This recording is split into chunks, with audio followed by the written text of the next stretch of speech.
Have you ever found yourself in a decision-making dilemma, torn between what you've already invested in and what you could potentially invest in? Many of my clients struggle with the decision-making process, especially when it comes to investments, weighing what they've previously invested against what they could invest in. So in this video, I want to talk to you a little bit more about the difference between a sunk cost and an opportunity cost. A sunk cost refers to any cost that has already been incurred and cannot be recovered. This could be your time, your money, your energy, or your resources.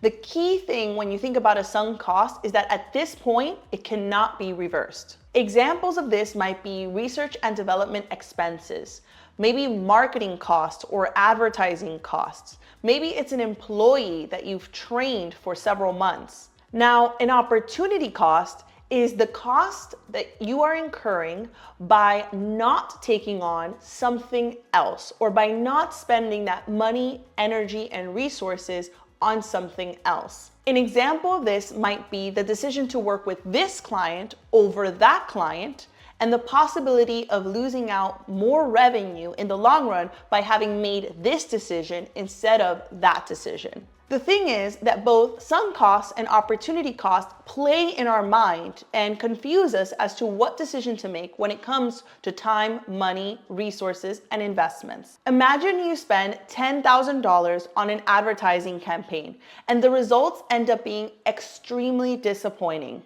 Now, the $10,000 is a sunk cost. It's gone. You can't recover it.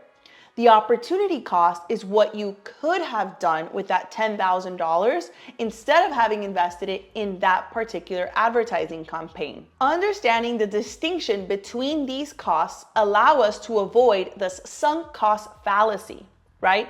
We have to focus on future outcomes and not necessarily past investments. The sunk cost fallacy is when you let a past investment affect a future decision.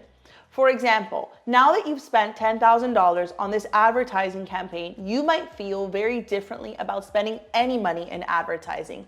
And you might actually decide that you're no longer going to invest in advertising because this one campaign did not succeed. What opportunity cost tells us is what can we gain by making a different choice. The next time we are faced with $10,000 in an advertising campaign that we believe might not work because the sunk cost fallacy is telling us that it doesn't, what can we invest in instead? Or how can we change our marketing strategy so that the next one is more successful? Or what can I instead invest this $10,000 in that I know will give me a higher ROI with less risk? So now you know the difference between the two. You can make a decision with a lot more confidence. You can step back, analyze the benefits, the potential sacrifices, right? The opportunity cost that you're giving up to make this choice, and then forge ahead with a confident decision. Remember that you're not defined by your past choices. You're defined by the informed decisions that you make today. And that decision today should be to hit the like button, subscribe to our YouTube channel, and follow us on LinkedIn, Instagram, and Facebook at Accounting to Scale. Until the next video, your favorite CPA, Tiffany Gonzalez.